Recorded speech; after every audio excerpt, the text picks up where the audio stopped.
Museums, my favourite date location or a colonial hellhole? Potentially both.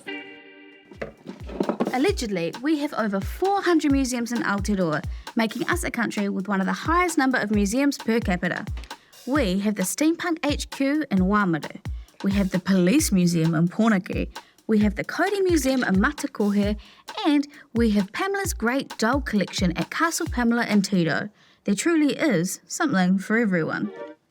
Most of these museums contain white people stuff, and let's be honest, that's not a particularly long history to preserve. At a certain point, I do not need to see a Converse or a Yaldi Weet-Bix tin in a glass case. Controversially, a lot of these museums contain items which are in their words curated and in my words stolen, namely from Indigenous people. Some people are trying to do the work, decolonising the archives, changing the language and trying to engage with the community. But can it really be changed when the foundation is already so fucked? Is there something about museums in Aotearoa that I don't know about? I am going to focus on the kingpin of museums, Te Papa. Are they really preserving history, or are they just an unethical storage unit?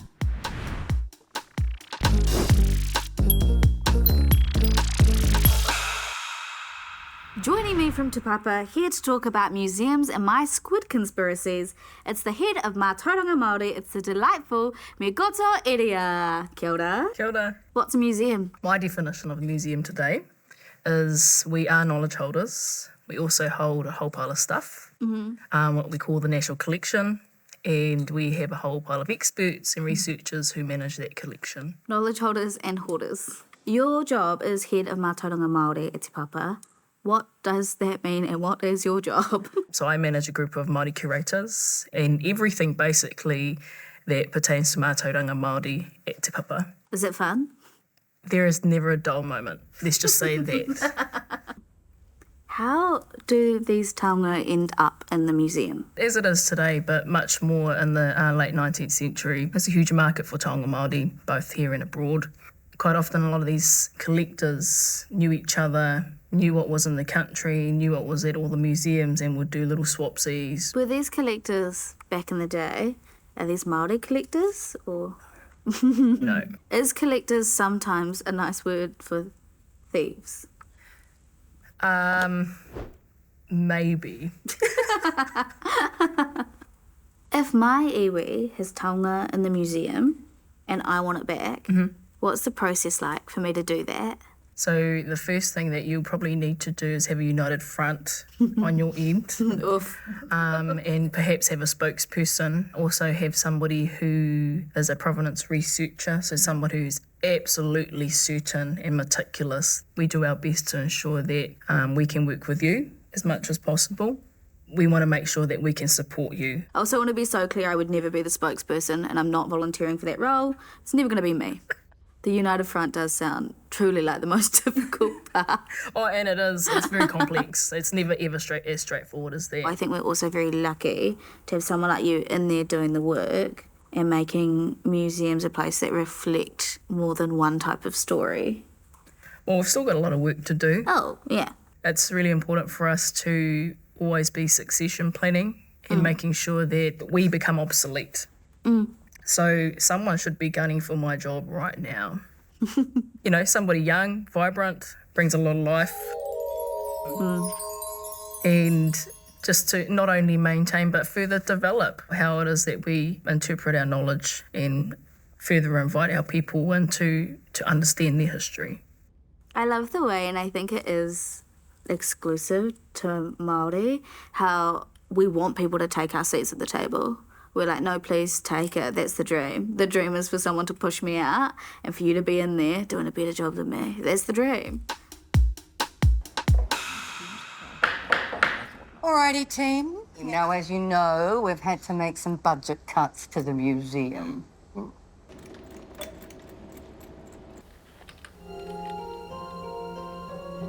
I don't think the public have really noticed. We do have an empty exhibition case.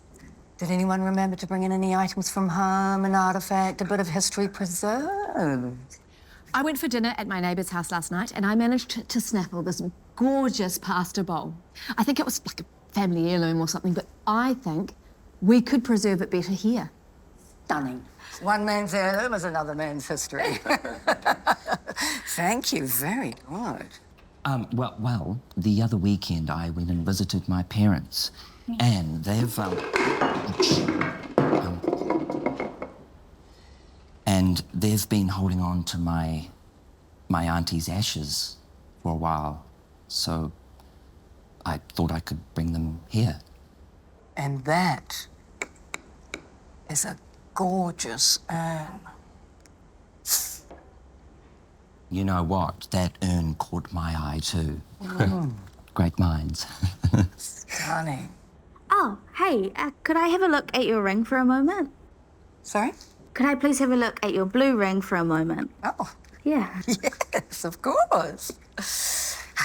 Maybe we should just pass that down. Yeah. Thank you. Gorgeous. Thank you. Stunning. Yeah, nice. This is my contribution. No, that was my grandmother's. She stole it, No, I didn't steal it. I'm curating it.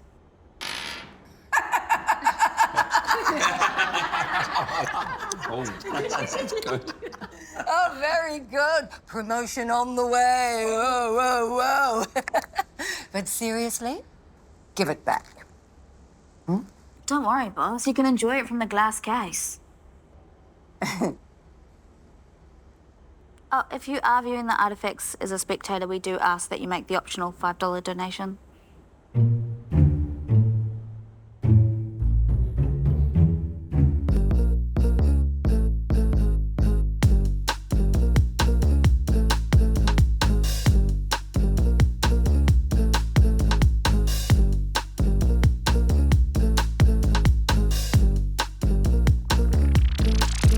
Is it true that there's a secret second squid in the basement of Te Papa? I think we would know if there was a second giant squid. Yeah, because that first one's deteriorating real. He's pretty. He's getting on. It's rough. It's barely a squid. It's the remnants of a squid.